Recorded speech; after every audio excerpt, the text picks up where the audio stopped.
People must be able to see a future for themselves in every corner of this country, not just in the big cities. And as such, Mr. President, as well as the big ticket projects like power, rail, hill trunk roads, also there are smaller projects in our different constituencies which impact on people's lives. We must do both. Both are necessary in order to ensure success of our promises to our people. It is important that I emphasize that the implementation of the budget of 2018 should no way dampen the enthusiasm for the implementation of the 2017 budget of this country. As I close, Mr. President, I would like to advise and caution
Ladies and gentlemen, I am here to present 218 budget proposals.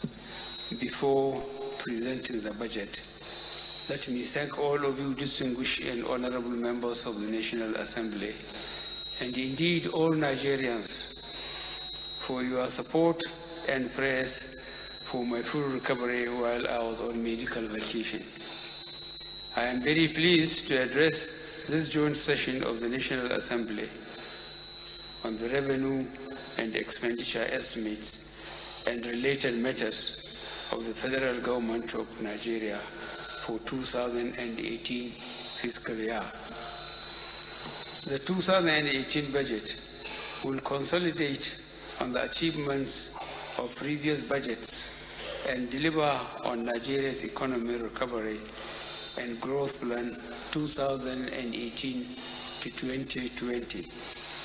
2017 so far has been a year of uncertainty on many fronts across the world, whether it is Brexit, the crisis in Korean Peninsula, or indeed the political uncertainty in key oil-producing nations of the Middle East and South America. We can all agree that these developments have in one way or another impacted Nigeria's economic fortunes. By all accounts, 2018 is expected to be a year of better outcomes. The tepid economic recovery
to conduct demonstration clean-up exercise in the 4 local government areas of Ogoni land. These demonstrations were recently concluded, and the results are being studied by the Governing Council of the Ogoni Clean-up Project. Although the project will be funded by the international oil companies, we have made provisions in the 2018 budget for the costs of oversight and governance to ensure effective implementation. On the international front, I would like to thank you, our friends and partners in the joint OPEC, non-OPEC Ministerial Monitoring Committee, who graciously granted Nigeria an exemption from the output cuts imposed on OPEC member countries in January this year. This exemption, which was extended in September 2017, significantly helped during our most challenging time. We shall continue our positive engagement with other oil-producing nations to ensure that the momentum generated is sustained. Permit me, Mr. Senate President and Right Honorable Speaker, to state that despite the downturn in oil prices and our challenging economic circumstances, this administration was able to invest an unprecedented sum of over 1.2 trillion naira in capital projects through the 2016 budget. This is the highest ever in the history of this country. This is a clear demonstration. This is a clear demonstration of our commitment to consolidate on our economic diversification reforms and lay a stronger foundation for future growth and development.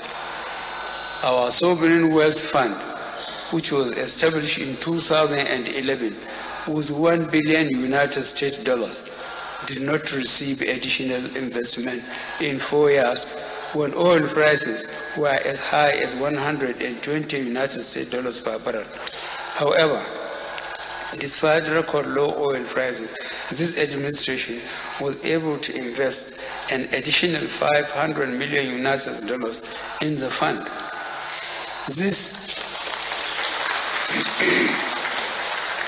This further demonstrates that in our struggle to have a stable and secure nation today, we have not and will not lose sight of the need to lay a solid foundation for the future prosperity of successive generations. We have asked the Sovereign Wealth Fund to look inward and invest locally. Some of the successes we are seeing today in the agricultural sector are driven by this new investment approach by the Nigerian Sovereign Investment Authority. The Nigerian Sovereign Investment Authority also has a very strong pipeline of local investments that will support our inclusive and diversified economic growth plan. Nominal GDP, the government's revenue are not as diversified yet. Our tax to GDP ratio of about 6% is one of the lowest in the world. This situation is not consistent with our goal of having a diversified, sustainable, and all-inclusive economy. Accordingly, we are stepping up efforts to engage all taxable Nigerians, comply with the legal requirements to declare income from all sources and remit taxes due to the appropriate authorities. Already, we have introduced the voluntary assets and income declaration scheme on the 1st of July 2017. The scheme provides non-compliant taxpayers with a 9-month window to regularize their tax status relating to historical periods.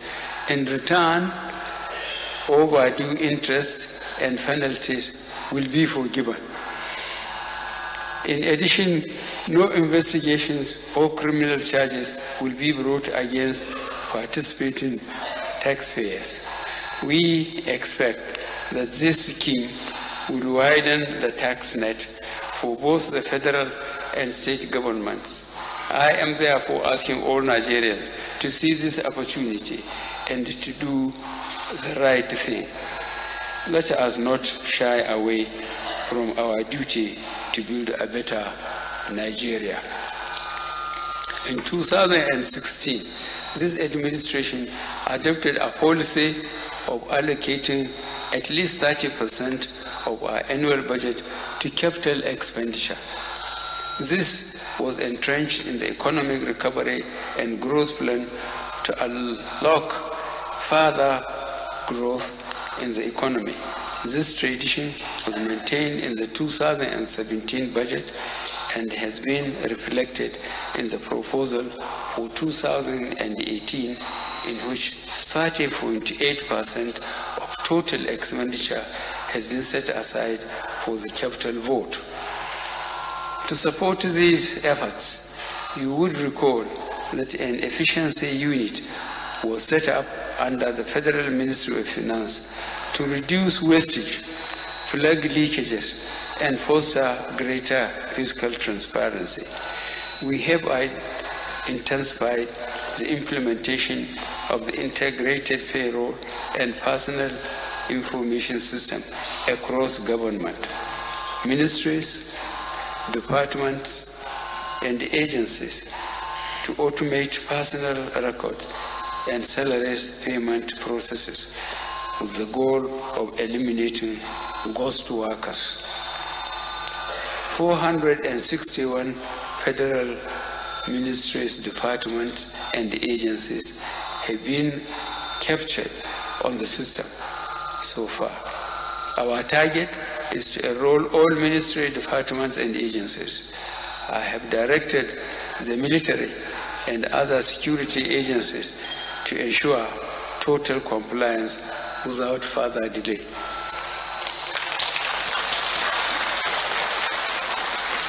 Mr. Senate President and the Right Honorable Speaker, we shall continue to develop our infrastructure across the country. Although a lot of progress has been made, the huge contractor liabilities we inherited have adversely impacted our infrastructure development timetable. Indeed, contractors were owed trillions of naira when this administration came into office. In some areas, we have made payments so projects may be completed, while in others, we are reconciling the liabilities to identify and settle legitimate claims. As a responsible and accountable administration, we decided that cleaning this backlog was an important priority. For instance, at the outset of this administration in 2015, the Abuja Metro Rail project, which began in 2007, was only 50% completed. After 8 years, today, in just 18 months, we have pushed the project to 98% completion.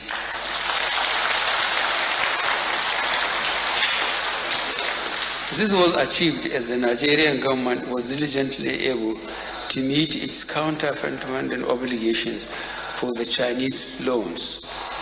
We have also continued work on key strategic roads.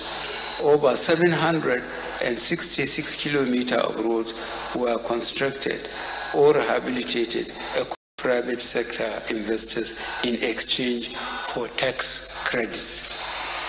Distinguished members of the National Assembly, our power sector reforms still remains a work in progress. Although we have increased generation capacity significantly, we still have challenges with the transmission and the distribution networks. That said, I am pleased to announce that since 2015, the Transmission Company of Nigeria and Niger Delta Power Holding Company have added 1,950 megawatts of 330 to 132 kV transformer capacity at 10 transition stations, as well as 2,930 MVA of 132 to 33 kV transformer capacity to 42 substations nationwide.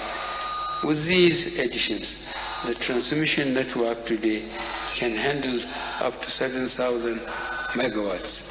The key bottleneck now is the distribution network, where the substations cannot take more than 5,000 megawatts. This is containing power delivery to consumers. We are working with the privatized distribution companies to see how to overcome this challenge. Nigerians should be rest assured that this administration is doing all it can to alleviate the embarrassing power situation in this country. Furthermore, to sustain the continued expansion of generation capacity and enhance evacuation, we approved a payment assurance guarantee scheme which enabled the Nigerian bulk electricity trader to raise 701 billion naira. This assures the generation company of up to 80% payment on their invoices.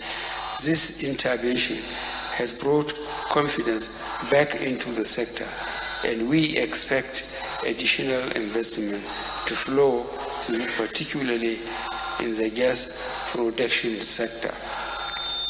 Distinguished members of the National Assembly, this administration is committed to the development of green alternative energy sources. To date, we have signed power purchase agreement with 14 solar companies. We also approved the completion of the 10 megawatts wind farm in Katsina State, a project that was abandoned since 2012, and B, the concession of 6 small hydroelectric power plants with a total capacity of 50 megawatts.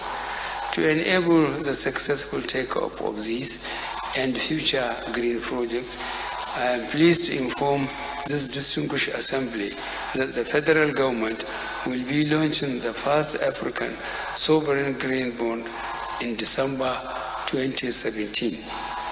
The bond will be used to finance renewable energy projects. We are very excited about this development, as it will go a long way in solving many of our energy challenges, especially in the hinterland. On rail, we recently received 2 additional locomotives and 10 standard gauge coaches for the Abuja-Kaduna rail line. These will be deployed for the new non-stop express service between the 2 states that will only take 1 hour and 15 minutes. This new service will complement the existing service currently in place. We plan to commission this by December 2017. We have also kick-started the abandoned Itape-Ajakuta-Warri rail line. This project has been on for over 17 years. We had to take some drastic measures, but I am pleased to announce that work is going on, and we expect to commission this service by September 2018. This service will start with 7 standard gauge coaches. The situation at Apapa Port Complex is a top priority for this administration. The delays due to congestion and their adverse impact on business operations and costs is a key concern to our government. As I mentioned earlier, we are partnering with the private sector to fix the road. We shall do the right thing, considering we will not cut corners. In addition to the road, we have also commenced the extension of the Lagos-Ibadan standard gauge rail line to connect Apapa and Tinkan Island port complexes. This project will significantly ease the congestion at the port and enhance both export and import operations. This project shall be completed by December 2018. Already, working with the private sector, we have prepared the Apapa Port narrow gauge line, which is currently being used to evacuate goods from the port, thereby easing congestion. As we all know, sometimes doing the right thing takes time and requires sacrifices. I am therefore appealing to all stakeholders to work with us in ensuring we deliver a solution that we will all be proud of.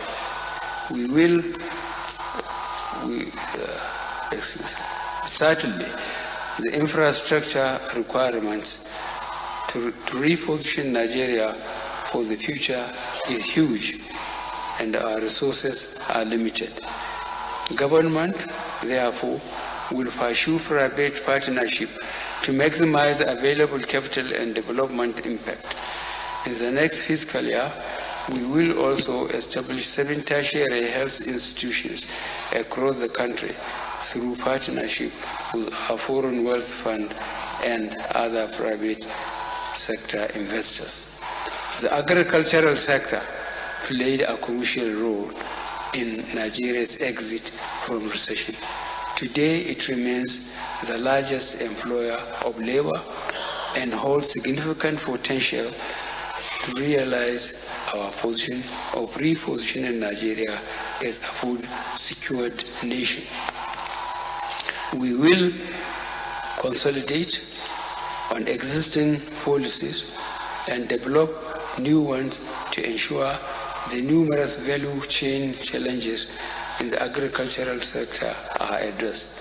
As I mentioned earlier, several investors have developed significant capital in the production and processing of rice, sugar, maize, soya, cassava, yams, potato, oil palm, rubber and poultry, to mention a few. We are also seeing increased investment in the agro-input manufacturing sector, such as fertilizers. We are determined to protect these investments and encourage more. Food security is an important aspect of this administration's national security agenda. Any person involved in smuggling of food items is a threat to our national security and will therefore be dealt with accordingly. A committee chaired by the Vice President is working on this matter.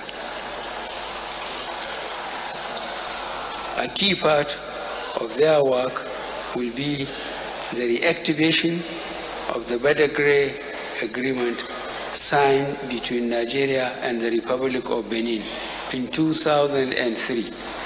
This agreement, which was abandoned by previous administrations, established a mutually beneficial framework for the two neighbors and tries and allies to partner in tackling smuggling and other cross-border crimes. I would like to assure investors in the agricultural value chain that the menace of smuggling will be handled decisively. Further support investors and state government.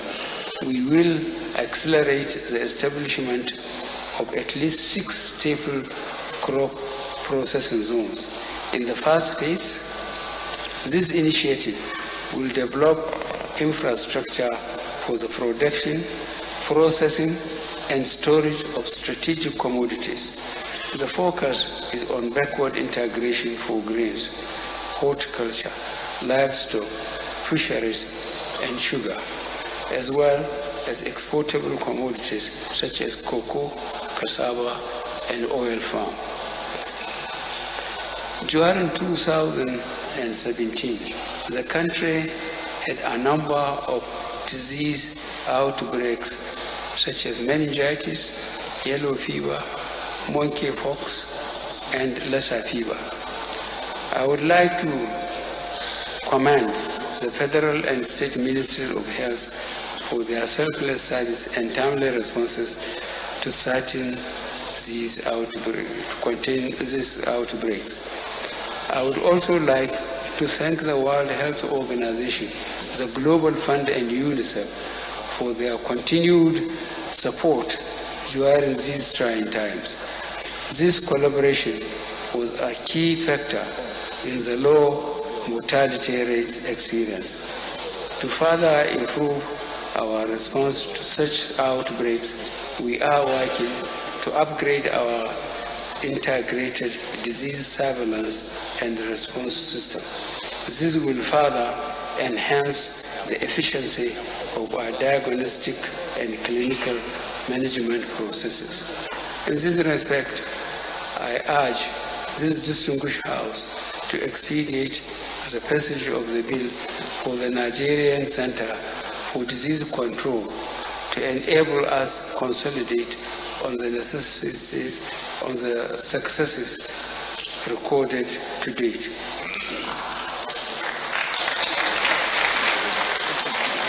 I am pleased to inform you that we have recorded tremendous success in the implementation of the federal government social investment program, especially over 4.5 million primary 1 to primary 3 pupils in public schools are being fed under the school feeding program.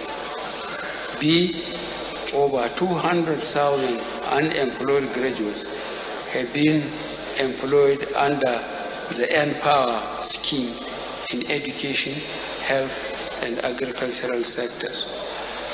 Over 250,000 enterprises have benefited from the sum of 12.5 billion naira, which has been distributed to entrepreneurs to expand their businesses, and over 110,000 households are currently benefiting from the conditional cash transfer program across the country.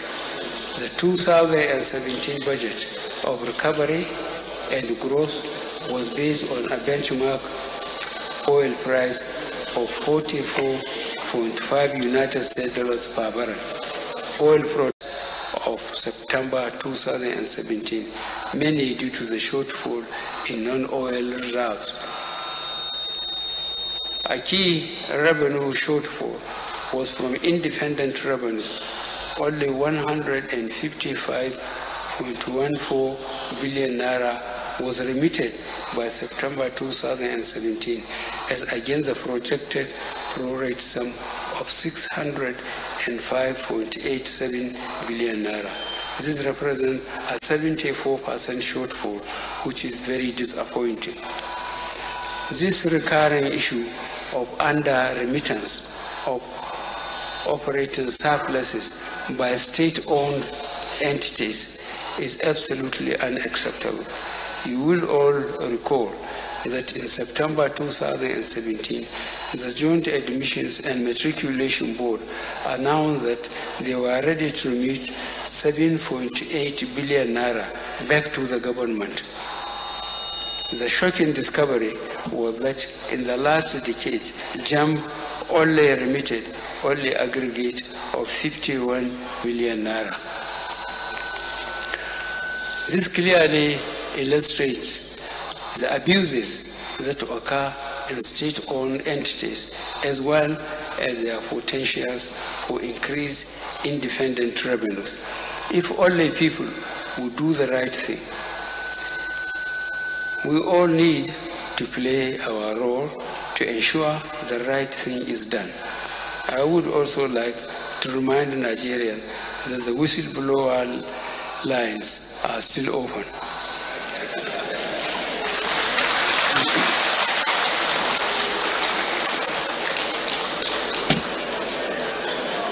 Accordingly, I have directed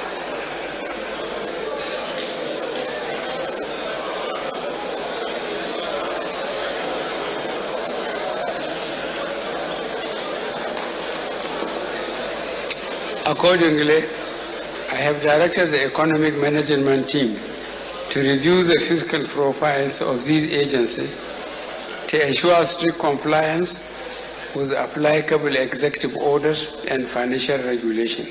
There may be a need to consider a review of the Fiscal Responsibility Act, and the executive will be approaching the National Assembly on this issue in due course. On the expenditure side, a total of 450 billion naira of the capital vote had been released as at the end of October 2017. With your support for our funding plan, our target is to release up to 50% of the capital vote for ministries, departments, and agencies by the year's end. We have prioritized payment of our counterpart obligations on our concessionary loans, as well as funding of critical infrastructure and other projects with socio-economic benefits. Furthermore, ministries, departments, and agencies have made provisions to carry over to 2018 capital projects that are not likely to be fully funded by the end of the year 2017 to ensure project continuity. Regrettably, the late passage of the 2017 budget has significantly constrained budget implementation. As you are aware, the 1999 Constitution authorized necessary federal government expenditure period to the 12th of June 2017 when the 2017 Appropriation Act was signed into law. This year, we have worked very hard to achieve an earlier submission of the medium-term expenditure framework and fiscal strategy paper and the 2018 appropriation bill. Our efforts were to avail the National Assembly with sufficient time to perform its important duty of passing the appropriation bill into law, hopefully by the 1st of January 2018. It is in this spirit that I solicit the cooperation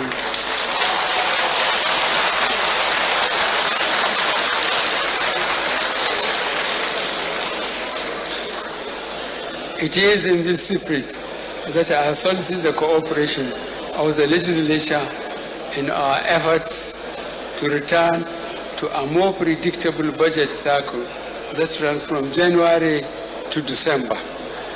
The 2014-18 budget proposal are for the budget of consolidation. Our principal objective will be to reinforce and build our recent accomplishments.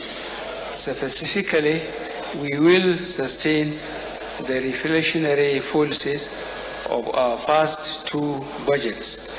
In this regard, the key parameters and assumptions for the 2018 budget are as set out in the 2018 to 2020 medium-term expenditure framework and fiscal strategy paper.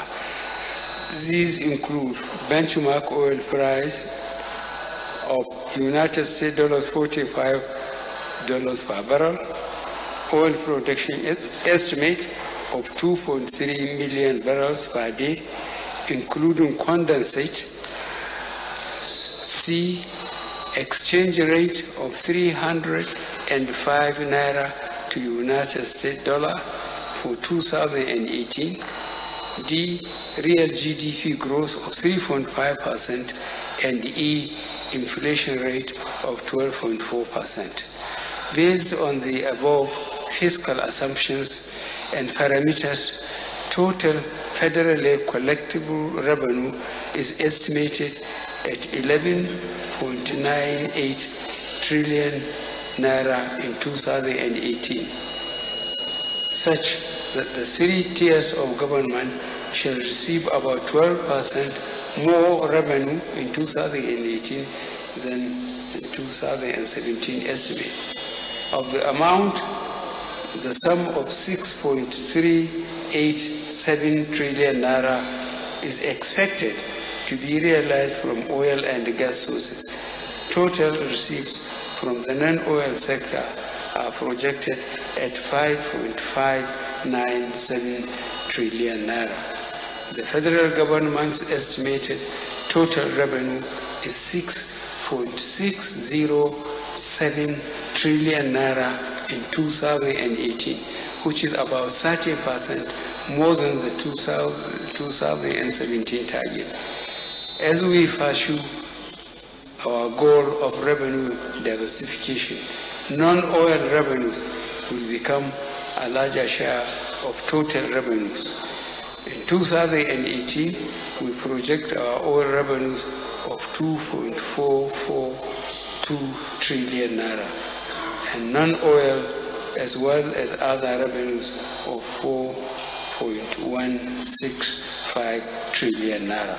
Non-oil and other revenues resources of 4.165 trillion naira include several items, including share of companies' income tax of several hundred and 9.427 billion naira, share of value-added tax of 207.9 billion naira, customs and excise receipts of 324.9 billion naira, federal government independent generated revenue of 847.9 billion naira, federal government share of tax amnesty income of 87.8 billion naira, and various recoveries of 512.4 billion naira, 710 billion naira as proceeds from the restructuring of government's equity in joint ventures and other sundry income of 678.4 billion naira. A total expenditure of 8.612 trillion naira is proposed for 2018. This is a nominal increase of 16% above the 2017 budget estimate. In keeping with our policy, 30.8% of 2.652 trillion naira of aggregate expenditure, inclusive of capital and statutory transfers, has been allocated to the capital project. We expect our fiscal operations to result in a deficit of 2.005 trillion naira or 1.77% of GDP. This reduction is in line with our plans under economic recovery and growth plan to progressively reduce deficit and borrowings. We plan to finance the deficit partly by new borrowings estimated at 1.699 trillion naira. 50% of this borrowing will be sourced externally, while the balance will be sourced domestically. The balance of the deficit of 306 billion naira is to be financed from proceeds of privatization of some non-oil assets by the Bureau of Public Enterprises.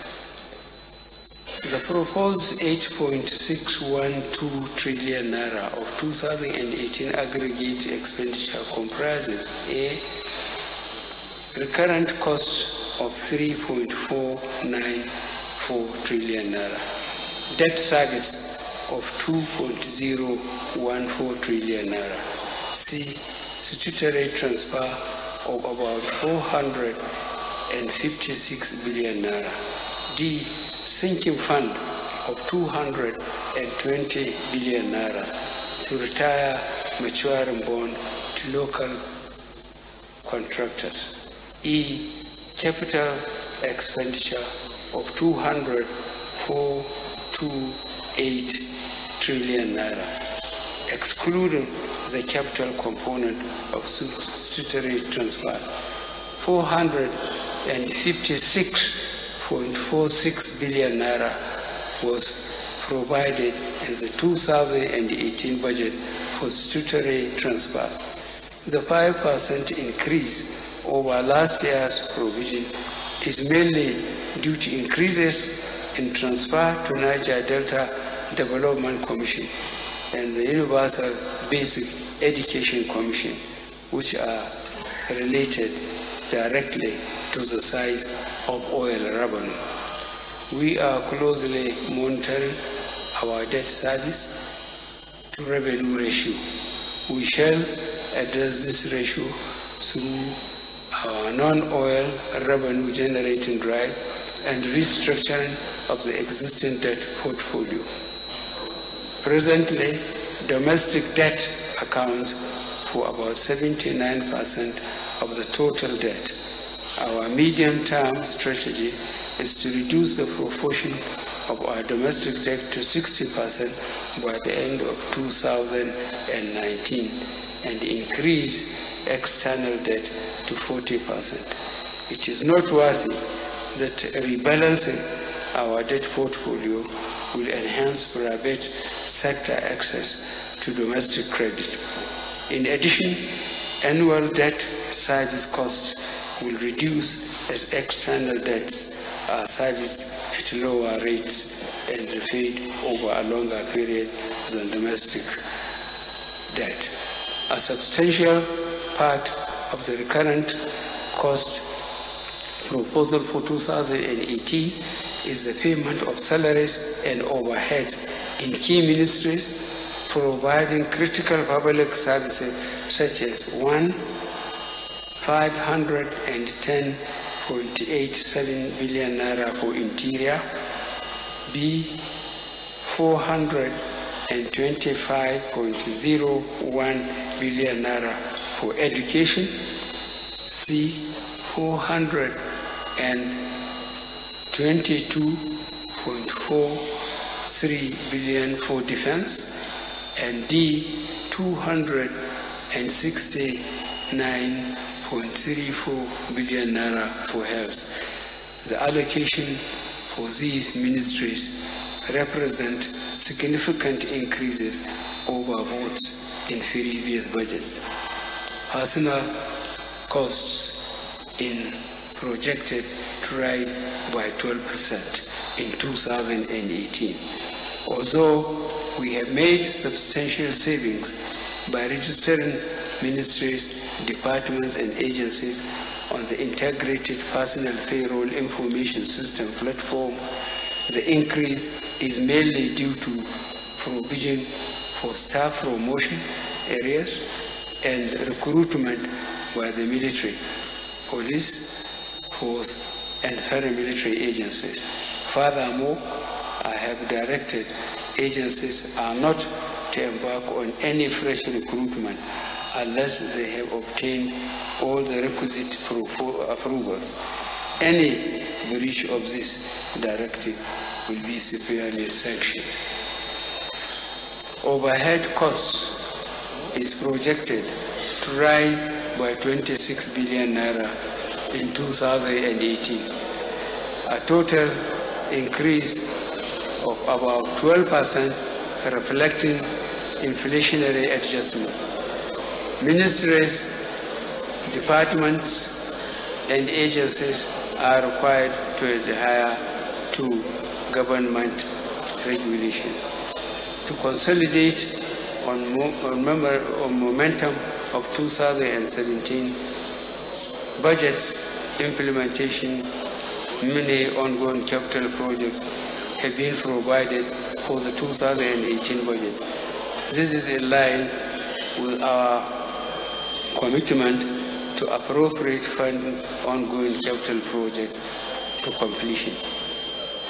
By allocating 30.8% of the 2018 budget to capital expenditure, the federal government is also demonstrating its strong commitment to investing in critical infrastructure capable of spurring growth and creating jobs in Nigerian economy. Key capital spending allocation in 2018 budget are: A. Power, Works and Housing, 555.88 billion naira. Transportation, 263.1 billion naira. C. Social intervention programs, 150 billion naira. D. Defense, 145 billion naira. E. Agriculture and rural development, 118.98 billion naira. F. Water resources, 95.11 billion naira. G. Industry, trade and investment, 82.92 billion naira. H. Interior, 63.26 billion naira. I. Education, 61.73 billion naira. J. Universal Basic Education Commission, 109.06 billion naira. K. Health, 71.11 billion naira. Federal Capital Territory, 40.3 billion naira. M. Zonal Intervention Project, 100 billion naira. N. Northeast Intervention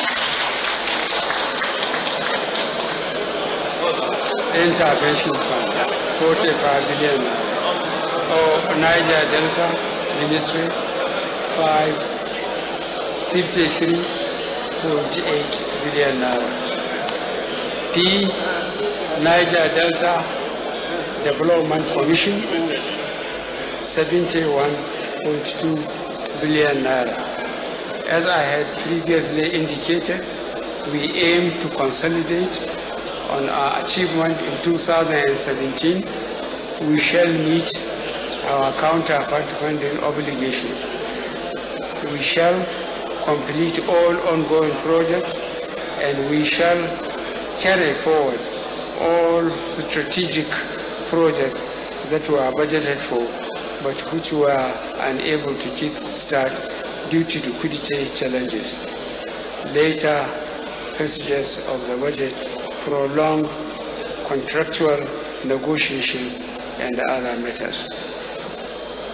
Specifically, I would like to bring your attention to the following key projects and programs that are determined to implement in 2018. A. 9.8 billion naira for Mambila hydropower project, including 8.5 billion as counter funding. B. 20 billion naira counter funding for earmarked transmission lines and substation. C. 35.4 billion naira for the National Housing Program. D. 10 billion naira for the second Niger Bridge, and about 300 billion naira for the construction and the rehabilitation of the strategic roads mentioned earlier. This administration remains committed to pursuing agenda-sensitive, pro-poor, and inclusive growth. We are keenly interested in catering for the most vulnerable. Accordingly, we have retained the 500 billion naira allocation to the social intervention program. Under the program, 100 billion naira has been set aside for the social housing program. The government is also continue to implement the coordinated cash transfer program as well as the national homegrown school feeding program in 2018. These initiatives are already creating jobs and economic opportunity for local farmers and cooks, providing funding to artisans, traders, and youth, as well as supporting small businesses with business education and machinery. To maintain peace and security in the Niger Delta, for economic and social activities to strive, the provision of 65 billion naira for the Presidential Amnesty Program has been retained in the 2018 budget. In addition, the capital provision for the Ministry of Niger Delta has been increased to 53.89 billion naira for the 34.2 billion naira. This is to further support the development in the region. We will complete all critical projects, including the East-West Road, which has a provision of about 17.34 billion naira. Across the nation, and particularly in the Northeast region, our commitment to the security of life and property remains absolute. We will ensure that our gallant men and women in arms and property are properly equipped and well motivated.